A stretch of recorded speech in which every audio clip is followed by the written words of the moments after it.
嚟到屬兔咯喎，我媽媽咧就係屬兔嘅，係啦。咁我想問下啦，今年屬兔嘅運程係如何咧？係嘛？聽完之後又知道點樣話翻俾媽咪知啊嘛？係啦，屬兔嘅朋友咧，其實咧今年嘅運程終於比較好啦。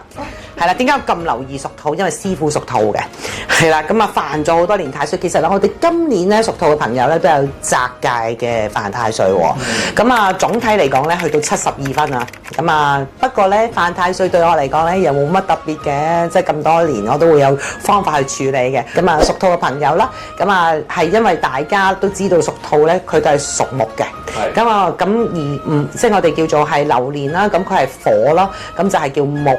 火嘅通明嘅，咁佢裏邊咧就會略為有啲我哋叫做係要消耗自己嘅體力嘅，咁但係咧喺紫微斗數裏邊咧佢有天解星嘅，即係佢會可以幫好多人咧就分解唔同嘅難題啦，甚至乎自己嘅難題啦。咁仲有咧就係文昌星，其實呢都係吉星嚟㗎啦，咁佢創作力會好高啦，係啦咁樣樣。咁而且有一個叫做蜜月嘅星啊，蜜月嘅星咧就代表住就係話咧佢自己嘅適應能力好強咧，咁會可以咧習慣新環境啦，同埋會有一啲咧本身不約而同嘅壓力咧，都可以自己可以解決到嘅。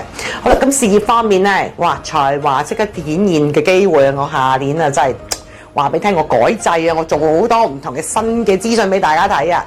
咁啊過程辛苦，不過屬兔本身個屬性咧，佢哋係好捱得苦嘅。係啦，咁所以咧就係佢哋嗰個艱辛先苦後甜咯，因為佢亦都會去學一啲新嘅技能啦，會去接受新事物啦。